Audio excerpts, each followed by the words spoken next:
Dear friends of the Tom Photo channel and dear new viewers, I just produced a video on Helios 44M-2 that I liked very much.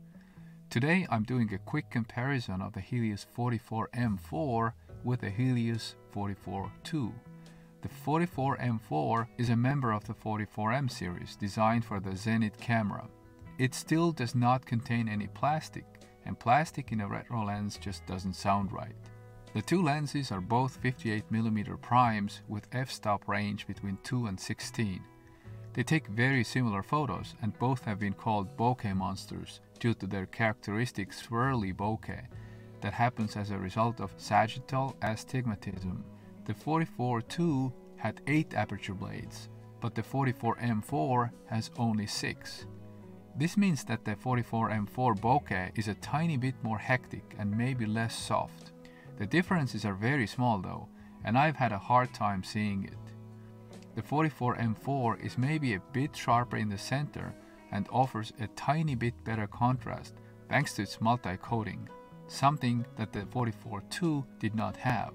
At 242 grams, the 44M-4 is 20 grams heavier and more stout than the 44M-2.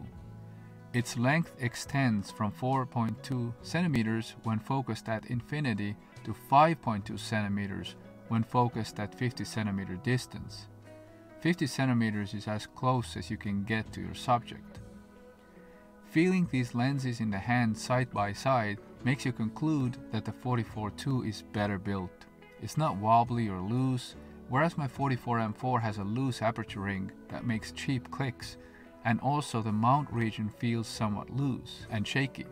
The 44M-2 feels like a monolith compared to it, and therefore conveys trust. Some of the lower build quality of the 44M-4 may come from the fact that it was built in 1990, which is 7 years later than the 44M-2, and is from a less reputable, meaning newer, factory. The older age and older factory is a bonus when it comes to quality of these Helios lenses, as I explained in my Helios 44M-2 video. My 44M-4 was made at the Valdai factory, and this is the most common and least highly regarded production site.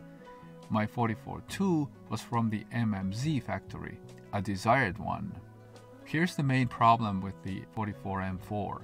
It has a pin under its mount region that needs to be pushed in for the aperture blades to even appear and function. This worked well on its original host camera of Zenit. I, however, don't have Zenit, and I have to invent ways to keep this pin pressed in. People have come up with different tricks to do that, ranging from tweaking adapter rings to putting glue in the lens.